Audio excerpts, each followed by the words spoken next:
At present Telugu industry కాదు, pan India కాదు, pan world అంతా కూడా ఎదురు చూస్తున్న సినిమా ఒకటి ఉంది. రాజమౌళి గారిది, మహేష్ బాబు గారిది. కళ్ళన్నీ కూడా అదే సినిమా మీద ఉన్నాయి. ఆ సినిమా గురించి ఏ ఒక్క చిన్న మాట అన్నా కూడా ప్రపంచం అంతా పెద్దది చేసుకుని వినేంత ఇది ఉంది కదా సార్, ఒక ప్రెస్టీజియస్ ప్రాజెక్ట్.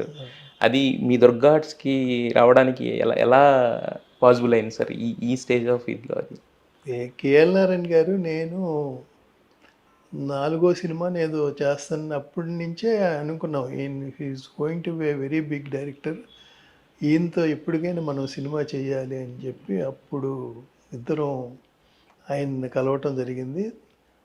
తప్పకుండా చేస్తానన్నారు.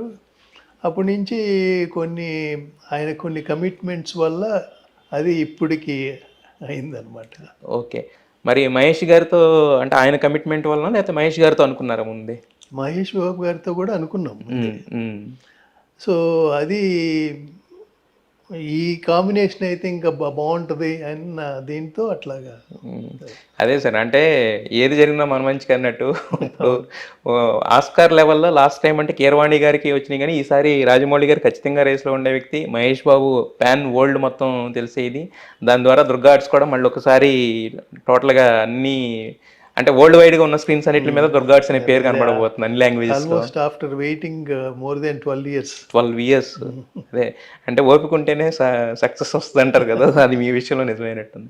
మరి ప్రాజెక్ట్ ఎప్పుడు స్టార్ట్ అయిపోతుంది? మీకు తెలిసిన డీటెయిల్స్ చెప్పండి, ఎక్కువ దాని మీద స్ట్రెస్ చేయకపోయినా కూడా. బట్ స్క్రిప్ట్ ఆయన ఫినిషింగ్ ఇదిలో ఉంది. మేబీ మోస్ట్ మే నుంచి అలాగ ఉండొచ్చు.